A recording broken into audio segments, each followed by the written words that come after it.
ఈ cinema roots నుంచి వచ్చిన సినిమా. ఈ సినిమా మీలో ఒకళ్ళు కానీ ఒక సినిమా తీద్దాము అని ఎలా అనుకుంటారో, మీలో కానీ ఒక సినిమా తీస్తే ఎలా ఉంటుందో అదే ఈ సినిమా. మీలో కానీ ఒకళ్ళు ఒక అమ్మాయిని ఎంత గట్టిగా ప్రేమిస్తే ఎలా ప్రేమిస్తారో మా అఖిల్ కూడా, మా రాజు కూడా అంతేలాగా ఈ సినిమాలో రాంబాయిని ప్రేమించాడు. అందుకని ఖచ్చితంగా ఈ సినిమా అంటే దీని నుంచి మనం ఏం తీసుకోగలం అంటే ఒకటే చెప్తాను నేను.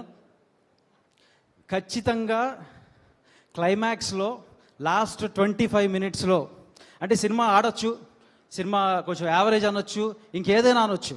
అంటే ఎందుకు చేసేవారు అన్న అందరికీ ఒకటే చెప్తున్నా, లాస్ట్ 25 మినిట్స్ అండ్ 30 మినిట్స్లో ఈ సినిమా కానీ హుక్ కాకపోతే నేను మళ్ళా సినిమాలు చేయాలి అనే ఆలోచన పక్కన పెట్టుకుంటాను. అంత గట్టిగా నమ్ముతున్నాను ఈ సినిమాని.